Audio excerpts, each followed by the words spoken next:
Welcome to another episode of Ship War, my top 10 list of the 10 best romances in 2011 in films. Ship War. When ship happens, I'm there.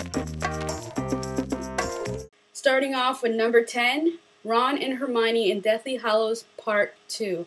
Now the reason why they're so high on the list is because even though I think Deathly Hallows Part 2 is by far one of the best movies in 2011, I was never a big Ron and Hermione shipper throughout the Harry Potter series. I was always more of a Harry and Hermione shipper, but I have to say, in Deathly Hallows Part 2, the whole idea of Ron and Hermione was very adorable and cute in this film, so I enjoyed it a lot, so that's why they're getting number 10. Number 9, Jack and Angelica in Pirates of the Caribbean on Stranger Tides. Even though Pirates of the Caribbean on Stranger Tides was a disappointment for me, because I'm a big fan of the series, I have to say one of the positive aspects of this movie was by far Jack and Angelica's interaction in this movie.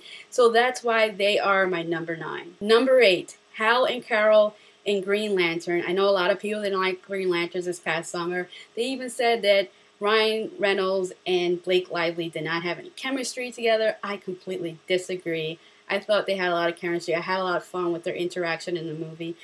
And I kind of have something to support my feelings because Ryan Reynolds and Blake Lively are actually dating in real life. Proof. So, there you have it. Number 8. Number 7. Jacob and Hannah in Crazy Stupid Love.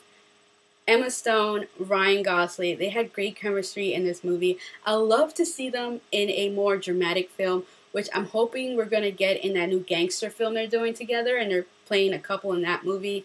I just want to see them in more of a serious, romance type drama rather than a romance type comedy.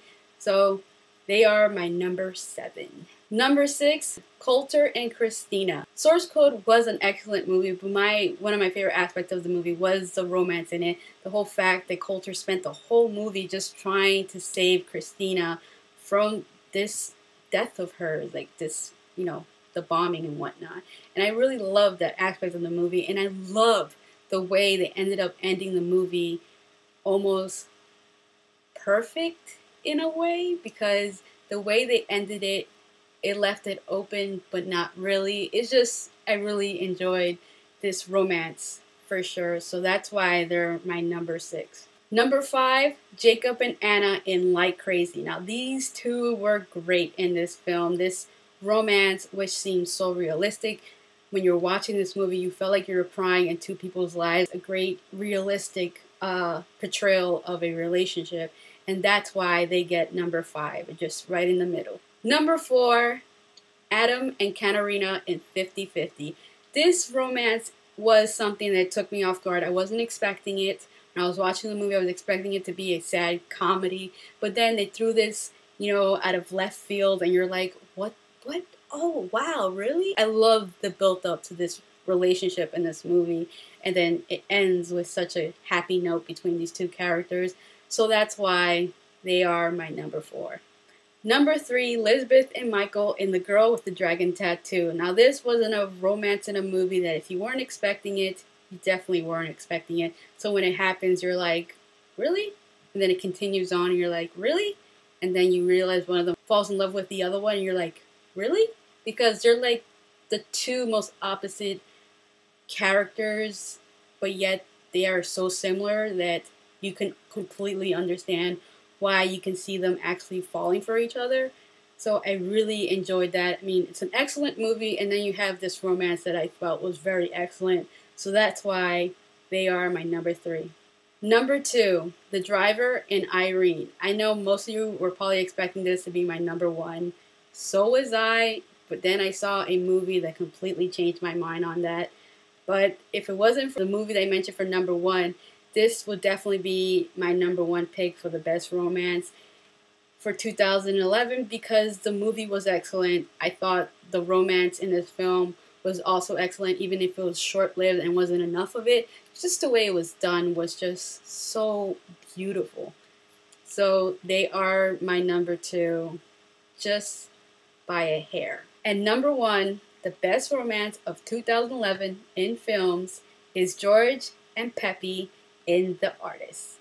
Now, I just recently saw this movie, as in last night, and I already had this list done. And when I came home, I reopened the list, and I just looked at it for a very long time, and I said, I need to change this. Because the thing I love so much about Drive was the whole silence between these two characters who had feelings for each other. I really loved that aspect of the movie, but there wasn't enough of it. In The Artist, it's that same idea, but times 100. It's the whole movie. The whole movie focused on this relationship between these two characters, and I just loved it. It was like a breath of fresh air, and it was just so beautiful, just because it's something that hasn't been done since probably the 1920s and 1930s. So it was really refreshing, very nicely done. The chemistry between the two characters, two actors, was just perfect. It was just a perfect romance. So that is all for this episode of Ship War. Goodbye, and until next time.